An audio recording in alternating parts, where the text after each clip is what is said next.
Hey guys, welcome to my channel. I'm David, and today I wanted to talk about why I decided to get only physical games for my PS5 in 2026. For the last few weeks, I've been watching a lot of videos on YouTube about how to clear the backlog or how to play games with intention, things like that. And I myself also struggle with feeling like I wasted money on games that is still sitting in my backlog, or as opposed to the title, I still have physical games that I bought that's not being played. So I've always wondered how other people did it, and I think how I approach gaming, I'm sure everyone approaches gaming differently, but how I approach it, it can go wrong very quickly without setting some rules for myself. There's multiple aspects to this. One of the things is that I grew up playing games on my PC most because I grew up in Korea, and in Korea, multiplayer or PC games are the main thing. I grew up playing MapleStory a lot, and I think I was only playing MapleStory for a while. I had a PS1 when I was very little that my cousin gave me, and I played some Final Fantasy, and I played this motorcycle game. I don't know what it's called anymore, but if I were to remember my gaming experiences as a kid, only the PC ones, the PC multiplayer games that I played are the ones that's memorable. So I don't think the PlayStation games that I played on the PS1 was a core memory. I do remember playing a PS2 at my friend's house, and he had one of those games where you put a camera and then it's like you showing up on the TV, and you can bounce the ball with you moving around the screen and things like that. So that was another core memory. But I'd say me as a gamer, I mostly played MapleStory and multiplayer games where I could play with my friends. I did play GTA and things like that growing up too, but that was all on PC. So the reason I'm saying this is it leads to why I think I ended up getting this gaming fatigue on the PlayStation, because I got the PlayStation around 2020 or 2021, and I got into the PlayStation franchise late. So that means I didn't play all the big games like Spider-Man, The Last of Us, Returnal. I'm still playing Returnal, but there's a lot of games that were out on PlayStation. A lot of people played it on the PlayStation, also the Sony games. So I felt this need to get the PS Plus Extra so that I can catch up on those games, And it's funny because when I did the math in my head, getting the PS Plus Extra is actually cheaper, right? Because if you just pay the extra $80 or whatever, it's in Canadian, extra $80 a year, you get to play all these big games and more. There's a lot of indie games in there too, and a lot of AA games as well. So I'm okay, well, what a steal. But I think this is almost common knowledge at this point that you get the subscription and you try to play those games, but there's also new games coming out every single year. And for example, I got into Arc Raiders for a while, and I got Arc Raiders. I paid money for a new game while I already had the subscription for all the other games that I could play. So when you do the math initially and you try to optimize it, and I think Sony knows this probably, new games still have to be paid for, and unless you are planning on buying those games that's in the game catalog right now and individually, you're not really saving money, because you're still going to be spending money on other games. And when you're playing those other games, you're not spending time on the games in the game catalog, because you can only spend so much time, and also you can't play two games at the same time. When I did the math again after the fact, that's when I realized that, okay, well, why do I even have the PS Plus Extra when I could just get the games that I want whenever I want to play or whenever I feel like playing, instead of just having it ready anytime I want to play. And also, this leads to the other point, or it's more of a lesson that I learned, that when I had so many games available as a subscription service, because you also, like, there's two things. You want to get your money's worth, so you want to at least dip your toes in every single game that's on there, and you also don't think that it's a waste of money if you don't finish a game in there, because there's so many of them, right? So what I mean by this is, you play one game and you get bored or you get stuck. It happens to me often, and I want to play another game because, like, I don't know, I want that, like, dopamine hit. So I will play another game with the first game that I played unfinished, and I don't really feel too guilty about it because I didn't have to pay extra money to play that other game. And same goes to if I were to jump into another game as well. What this causes is, I have so many games that I played a little bit, like maybe like a few hours in, and I never finished the game. So I never feel any fulfillment of playing these single player games that are supposed to be finished. And at the end of the day, I look back and I say, what games did I actually play and had a lot of fun? I don't think I did, because I'm jumping between these games trying to optimize my fun, and I end up getting nothing out of it. And I also still spent money on other new games that came out that's not in the PlayStation Plus Extra catalog. And so, like, what did I really get out of it? And so this led me to, and also I watched a lot of videos and what other people talked about, what other people talk about how they game and kind of game, which led me to the conclusion of, okay, how about I just stick to the physical games that I have. First of all, like, I have, you probably see at the back, like, I have a few that's in my backlog, and also, like, most of them are played already, and some of them are beaten, some of them are platinumed as well.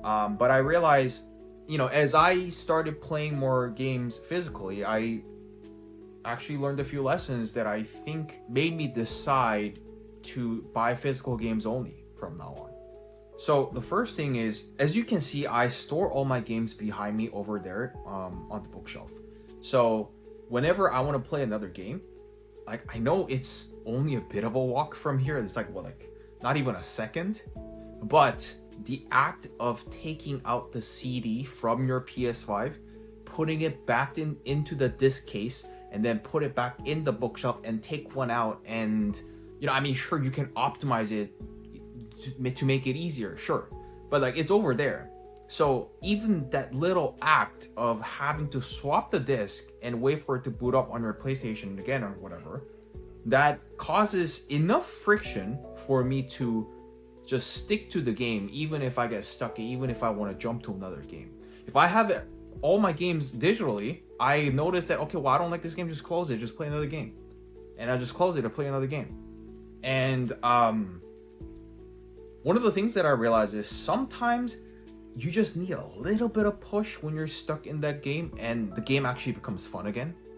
And when you keep jumping between those games, whenever you get stuck, sure, if the game gets really annoying, like, sometimes I would like to take a break, but, like, a lot of the times I think the games, you just need a little bit of a push. Like, you don't actually need to take a break.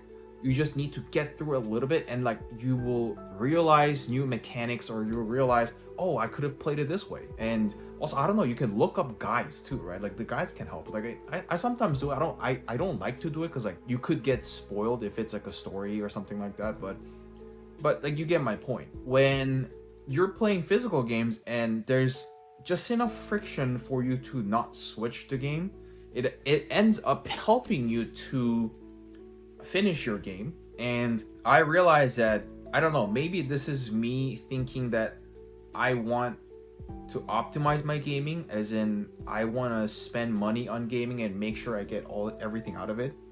And also, I don't want to waste money on games that I shouldn't have bought or things like that. So whenever I play the game and see the ending and the ending credits roll, I do feel very fulfilled. So I think that fulfillment gave me a different perspective on gaming. I mean, although I'm kind of a person that kind of approach gaming like a to-do list, which I know a lot of people say that's not the right way to game, because then it's just gonna feel like a chore. But it's almost like I do a to-do list in terms of, okay, I want to beat this game, but like, you know, while I beat it, I'm having fun. So for me, completing the game itself is like the ultimate goal that I actually get the most satisfaction, because I don't know, that's just how I'm wired. Having the physical games, it helped me find more joy and fulfillment in completing a game, and also it actually allowed me to complete games, whereas when with the digital, I would hop back and forth between so many games that, you know, I would kind of get lost. And the other thing is like collecting.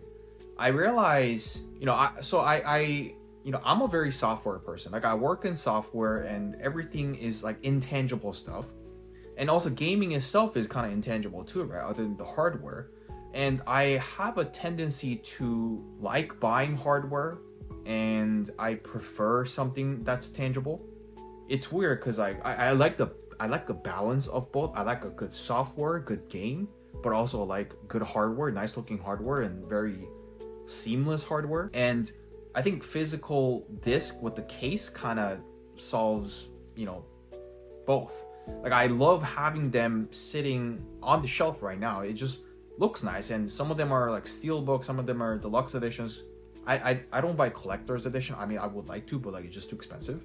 But they look very nice sitting there, and I do like the fact that I can go back and look at what games I've played so far, and I tend to remember what I did for those games, especially if it's like a platinum that I did.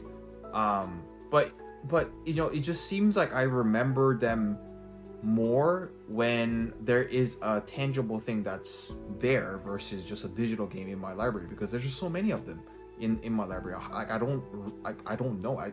But I think the motion of also moving the disc back and forth and inserting into your PlayStation and all whatnot, that association also allows me to remember things, remember the experience I had for that game better. So that is the other thing. And about the like the whole collection thing, I think that can also be bad in a way where like every time I see like a steelbook edition dropping or like a collector's edition, I get like a bit of a consumerism kicking, and like, okay, I want to buy that game, but then, you know, my whole thing about this video is trying to move to physical editions because I want to play games with intentionality. As long as I'm able to control myself from doing that, I think you know, the physical edition definitely helps in terms of overall cost and overall experience. So I've mentioned other YouTubers talk about this too, about like replayability and also, you know, just like ownership. I personally didn't care about it much until I saw a video recently that made me think, okay, what if, you know how a lot of people are playing like the PS2 and PS3 retro games? Like I don't have any of those, so I don't really, and I'm not really a retro type gamer either. And like I don't know, like anytime I play old games, like the graphics or the experience is like, sometimes the mechanics are so janky that I don't really enjoy it as much as retro gamers do. But I do notice, and I do realize that, okay, you know what, like if I were to play down the line, like maybe in 6 or 7 years, if we have like the PS6 or PS6 Pro or whatever it is, and I want to revisit my games, but let's just say that it wasn't backwards compatible and it was taken down from the server, I could, you know, pop that into my PS5 if I didn't sell it, let's just say. Then I can play that game offline, or, you know, I mean, as long as the game is on the disc. So I was like, I didn't think of it like that. And I think would the graphics of the current gen be that, like, perceived that badly? I don't know, because, you know, like back in the day, the graphics were really terrible. Like people look like polygons. Like now they look like proper people, and I don't know if I would, because like a lot of the PS4 games that I play on my PS5 still look really good. So I think PS5 definitely improved because of, the performance, I guess, capabilities they had over the PS4. So even in 6-7 years, if PS5 games are considered retro games, or maybe 6-7 is not enough for retro, but like let's say 10 plus years, I I could play those games and still be like, you know what, this is still good graphics. I don't know how the graphics is going to improve over time, but that's just my thought on PS5 games being a retro game wouldn't be too bad, is what I'm thinking. And I think I kind of got sidetracked there, but I have less of a decision paralysis when it comes to playing games physically, because I would, sometimes if there is a game that I want, I would like put it in my wish list, like a physical game, and I will just wait until a sale and then I get it. But like, I also kind of restrict myself from buying those unless I'm trying to play right away or play within the next few months or something, because I don't want it to be sitting on my shelf and I kind of lose the interest and like the spark I had initially when I was trying to buy the game. It's kind of why I decided that in 2026 I'm going to completely stop buying games digitally unless it's only available digitally. And I actually plan to cancel my PS Plus Extra membership and like downgrade to PS Plus Essential, so that I have maybe 8 months or so until it expires in October. So I have like 8 months or so to finish some of the games that are in the catalog right now that I wanted to play. So that's kind of where I'm spending my time now. And after that, every game that I buy, I want to get it as a physical copy.